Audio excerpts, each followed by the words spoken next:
Olá, a paz do Senhor a todos. Estamos chegando para mais um comentário, né? O comentário hoje será sobre Paulo e sua dedicação aos vocacionados.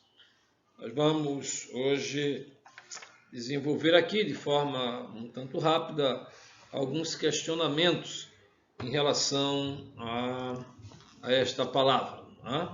Paulo e sua dedicação aos vocacionados.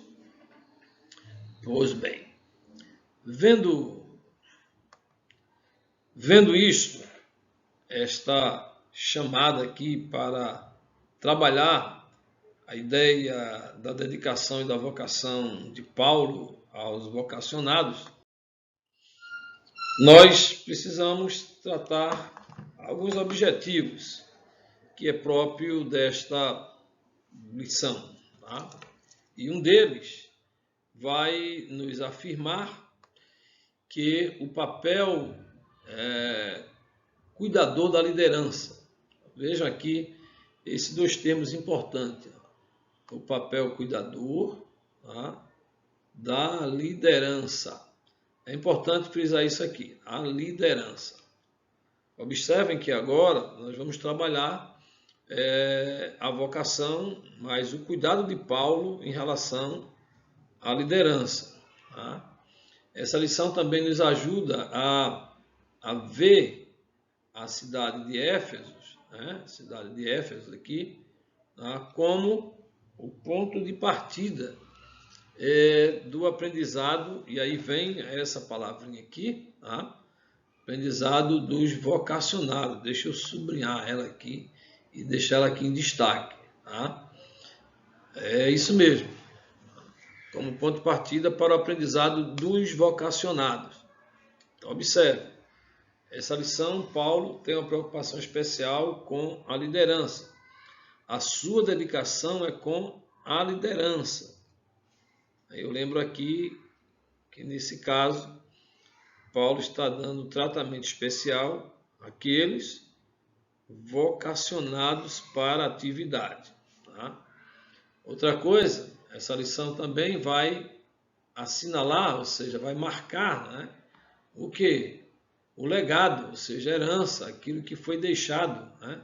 Então, o legado doutrinário, ou seja, a herança doutrinária de Paulo, novamente, volto a chamar a atenção, que ele faz isso para com os novos líderes.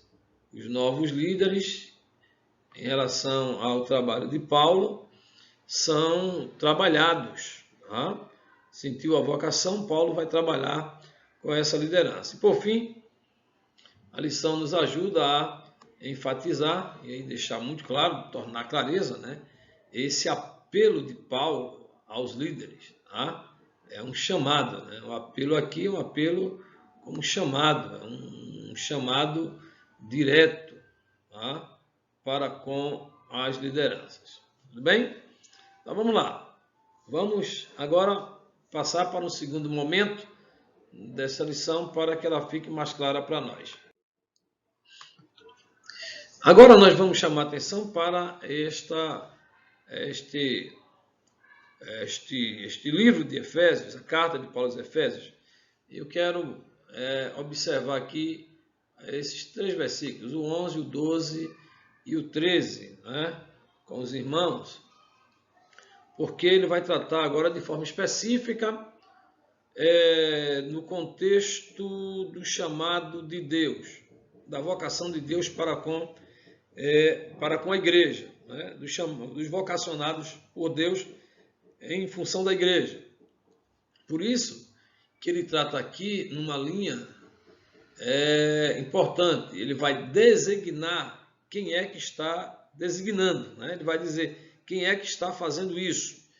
Então, em relação a Cristo, está dizendo, olha, ele mesmo, que é em Jesus, ele mesmo, tá? Aqui na nossa mente, ele mesmo deu uns, e esse daqui é designo, vocação, vocacionou, né? Ele mesmo deu uns para apóstolos. Depois, ele vai dizer, outros chegaram vocacionado a profetas, Deus vocacionando, e outros para evangelista. Olha as classes aqui de vocação que Paulo vai trabalhar. E outros pastores, e agora tem uma classe especial, doutores. Tá? Então observem aqui que eu tenho aqui uma gama de vocacionados aqui. Uma vocação do próprio Deus. Tá? Porque está dizendo, olha, foi Deus quem vocacionou. Isso é chamada. Tá? Agora, essas chamadas aqui, essas vocações aqui, o texto vai nos mostrar que ela tem uma finalidade. Tá? E a finalidade é o quê? Aperfeiçoamento. Tá? Aperfeiçoamento de quem? Dos santos. Está aqui. Tá? Não é uma chamada qualquer, é uma chamada para aperfeiçoar os santos. Para quê? Para a obra do ministério. Estamos aqui. Cuidado que isso aqui é uma linha tênue, tá? E de interpretações perigosas, porque aqui ele está tratando desse aperfeiçoamento para a obra do ministério. E observem bem, e esse ministério terá a função, estou perdendo aqui o meu apontador, achei aqui, para edificação. Observem bem, irmãos, aqui é muito sério. Olha, edificação do corpo de Cristo. Corpo de Cristo. Fechado aqui. Tá? Então, todo esse aparato que vamos estar tratando aqui está dando ênfase aos vocacionados para estas funções: apóstolos, profetas, evangelistas, pastores, doutores, líderes. Tá? Porque o desejo é o aperfeiçoamento dos santos. Por isso que falei na aula passada de que nós não poderíamos entregar o ato de discipular a qualquer pessoa. Não. Essa lição está deixando muito claro. E quero chamar a atenção de nós, professores, para que possamos estar cada dia mais envolvido com o aprendizado da palavra. Tá? E aí ele fecha aqui no versículo 13, dizendo que tudo isso vai aperfeiçoar o santo até que todos, olha aqui a palavra aqui, todos, a igreja comunidade, tá? A igreja comunidade, chegue à unidade da fé, a unidade da fé, glória, a unidade da fé e olha, está distinguindo aqui, tá? A unidade da fé e depois e ao quê? Tem mais alguma coisa aí que precisa ser envolvido na edificação. E o que é isso? É o conhecimento. Aqui, ó. E o conhecimento, não apenas a unidade da fé, mas também ao conhecimento de quem? Do Filho de Deus. Tá? De Deus. O que vai nos dar, né, essa perfeição nessa unidade. Tá? Então, isso que ele vai dizer, a medida da estrutura completa de Cristo. Então, vemos já nesse processo introdutório de que há uma vocação, né, aos vocacionados, ao ato vocacional, aquele que sente a vocação. Daqui a pouco nós vamos estar trabalhando essa palavra que precisamos entender para entender a lição. Tá? Então, a uns Deus para apóstolos, a outros para profeta, a outros para evangelista, a outros para pastores e doutores, mas com a finalidade de aperfeiçoar os santos para a obra do ministério. E é nesta obra do ministério, vamos edificar o corpo de Cristo, até que todos conheçam a unidade da fé e conheçam também o Filho de Deus, né? E ele compara aqui a varão perfeito, né? À medida da estrutura completa de Cristo. Tá? Pois bem, vamos agora aproveitar este primeiro momento, já que entendemos esta chamada, esta vocação que está aí, para entendermos melhor o que é a vocação e a outro termo, vocacionado. Tá? Então eu tenho primeiro a vocação, mas o indivíduo deve também sentir-se vocacionado ao chamado. Tá? Então vamos comigo aqui. Significado de vocacionado. Eu tive essa preocupação antes de trabalhar qualquer ponto da lição em identificar o significado de vocacionado. Essa palavrinha aqui que lidou comigo todo o tempo em que eu estava iniciando o estudo da lição. Vocacionado. Vocacionado vem do verbo vocacionar. Olha aí, do verbo vocacionar. E verbo denota ação, denota movimento, ok? Então, quando falamos vocacionar no verbo, é o mesmo que guiados. Olha aí, vocacionado. Lembre-se, quem é vocacionado é guiado a determinada finalidade. É direcionado. Olha aqui, ó. Vocacionado é direcionado. É orientado. Olha bem o que Paulo está tratando aqui. É encaminhado. Por fim aqui, mais uma palavra, norteado, que vai seguir o significado, que vai nos dar o significado dessa palavra.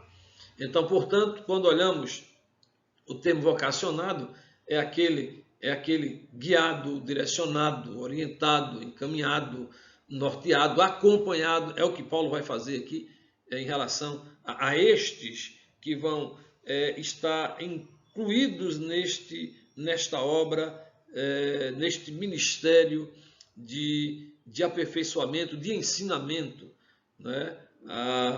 A questão da unidade da fé e do conhecimento de Cristo. Tá? Mas, além de vocacionado, eu tenho o termo vocacionar, que falei há pouco. Né? Daí a ideia da direção.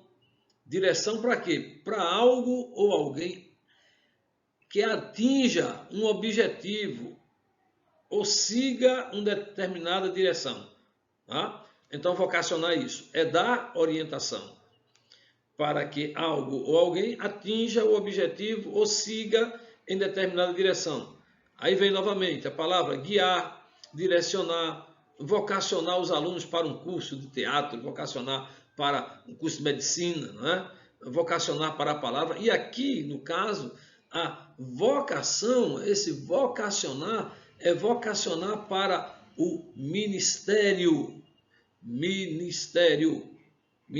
do ensinamento de Cristo, é fazer Cristo conhecido em meio àqueles que abraçaram a fé. Por isso, volto, não pode-se participar de um processo discipular qualquer pessoa que não tenha o conhecimento efetivo de Cristo, porque você vai levar o conhecimento de Cristo às pessoas, às recém-conversas, as pessoas que estão adentrando a fé. Tá? Então temos que ter uma base muito intensa para esse propósito discipular. Ok? Então, quando olhamos o termo vocacionar, é um termo que vem de vocação, que vem do latim vocatione. Então, vocationar, logo, é aquele que é orientado, tá? Ou aquele que orienta. Ou seja, se Deus nos vocaciona, Deus está nos orientando a isso. Mas precisa ter aquela palavra de que alguém tem que dizer que fulano é vocacionado, que fulano está preparado. Não, esse despertar interior vai apresentar características nas pessoas de que ela tem aquela aptidão, ela tem aquela vocação, ela tem aquele chamado. O que tem que se fazer aqui é o que Paulo está fazendo com o grupo que está ao seu lado, o grupo de líderes que está ao seu lado. Ele está trabalhando esta vocação que já existe. Tá? Então, fazer novos obreiros. Agora, nós vamos tratar aqui de alguns pormenores aqui que é importante verificar, certo? E um deles aqui que nós vamos apontar é a região em que Paulo está, tá? É a região da Ásia Menor, tá? Ele está também já pegando o processo do grupo helenista, né? dos gregos, dos gentios, como queiram chamar, e aqui ele vai encontrar alguns irmãos que a lição, inclusive, vai tratar isso em uma dos seus tópicos, né? Quando ele fala de Éfeso, a cidade que Paulo está. Cadê Éfeso? Éfeso aqui, vou circular Éfeso para os irmãos entenderem de onde é a direção aqui, tá? Então, Paulo está aqui em Éfeso, tá? Em Éfeso, bem claro, e Éfeso é onde Paulo, né, vai tratar do despertamento de novas vocações, que o texto vai nos dizer isso. E diz que o ministério de Paulo tomou aqui em Éfeso uma proporção muito ampla, né? Foi um crescimento muito importante.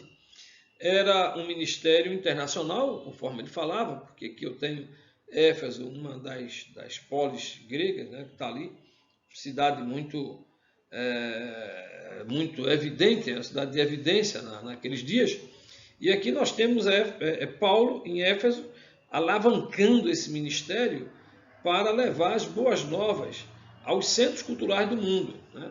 Ele não podia atuar sozinho aqui e logo Paulo está verificando a necessidade, né, do despertar de novos obreiros, de novas pessoas que ajudassem.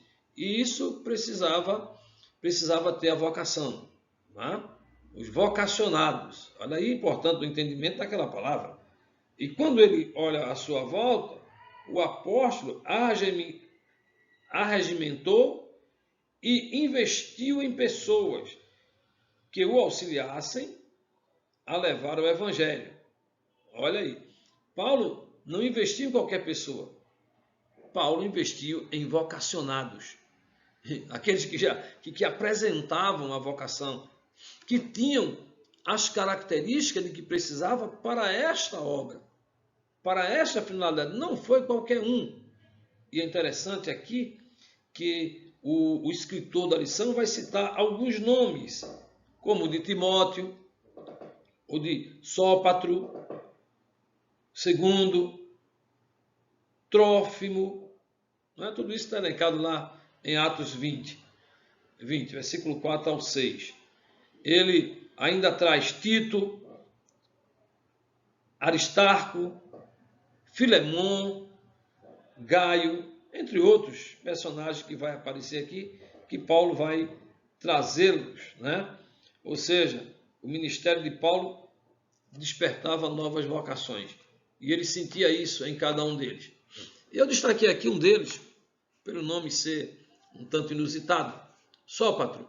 Provavelmente é o mesmo que Sosípatro, é um parente próximo de Pedro. Ele aparece lá no livro de Romanos, no capítulo 16, versículo 21.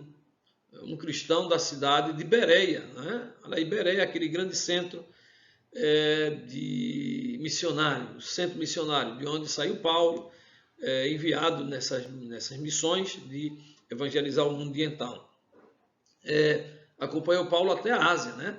E a Ásia, gente, olha, a Ásia é essa área aqui que nós observamos há pouco, né? Essa área aqui, deixa eu ver se eu consigo fazer alguns círculozinhos aqui para mostrar a Ásia Menor. É isso aqui, ó. Para não manchar aqui a letra. Aqui um pouquinho, passando por Éfeso, né? Cidade de Éfeso, e vem e completa esse contorno aqui, ok? Aqui ainda, na Ásia Menor, nesse entorno aqui fica aquela ilha de Patmos, né? A ilha em que João foi foi aprisionado, tá? E aí são coisas que a gente vai observando, até aquelas palavras que Paulo, olha, por conta disso, filho, te deixei em Creta. Aí Paulo está dizendo isso, ó, deixei em Creta. Onde é que está Creta? Creta é uma ilhazinha aqui próximo da Ásia Menor, onde Paulo deixou um dos vocacionados, né, para trabalhar nisso aqui. Então, esse Sópatro é exatamente esse que a Bíblia trata. Então, o significado do nome Sópatro em grego é provavelmente salvador de seu pai. Né? Salvador de seu pai, é um nome grego. Eu achei interessante falar deste vocacionado, né? A quem Paulo trouxe para esta grande missão. Tá? Então, esta é a lição em que estamos envolvidos. Já fiquei 21 minutos e 21 segundos. Ficou longo para mim, eu queria uma coisa mais curta, mas foi bom essa nossa palavra. E domingo tem mais, tá bom? Amém? Então, que Deus em Cristo vos abençoe e vos guarde em nome de Jesus. Amém? Até a nossa próxima aula.